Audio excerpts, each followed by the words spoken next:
So I have mentioned four formulas of 2 sin A cos B, 2 cos A sin B, 2 cos A cos B and minus of 2 sin A sin B. These four formulas will be requiring always in Fourier series. One more concept I will be requiring, that is, suppose we have multiplication of two function.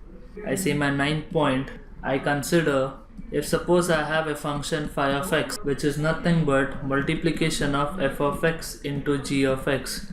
So I mention here, let's say f of x, g of x and phi of x, and what is exactly nature happens. Now I say if I have a function f of x is even, I have my g of x also even, so I'll be getting even into even function. Now if I have my function f of x is even and g of x is odd, I'll be getting a multiplication which will be odd. Now again, if I say vice versa, that is if this is odd and this is even, I'll be getting odd. And the last, if I have a function f of x that is odd and g of x is odd, I'll be getting an even function. So this we need to remember always. Now next, I define my 10th point. If we have integration minus a to a of a function f of x dx, we can write this as 2 times of 0 to a f of x dx if I say my function is even.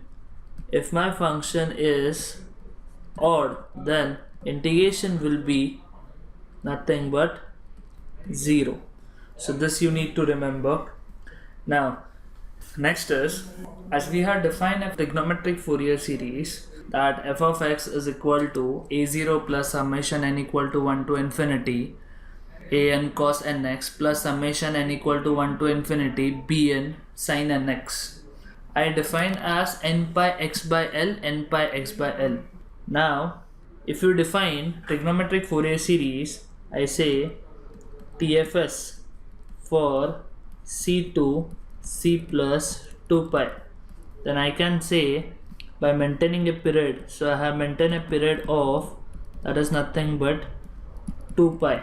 So my series will be f of x that is equal to a0 plus summation n equal to 1 to infinity an cos nx plus summation n equal to 1 to infinity bn sin nx.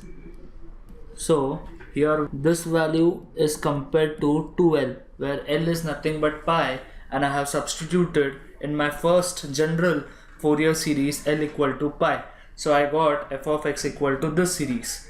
Now next is, if suppose you need to integrate from c to c plus 2 pi cos nx. So we know integration of cos nx is sin nx divided by n. So considering upper limit is nothing but c plus 2 pi and lower limit is c, you get an answer that is nothing but, if you put c plus 2 pi, that comes to be 0, and when you put the lower limit c, that total comes to be 0. You need to remember this very well. 13. Again, if I consider c to c plus 2 pi, now I am integrating sin nx dx. So I get here minus of cos nx divided by n, with upper limit as c plus 2 pi, lower limit as c, you get as 0. This both formula are very important. This both formula you can say works only when your n is not equal to 0. So hope you understood this. Thank you for watching in 5 minutes.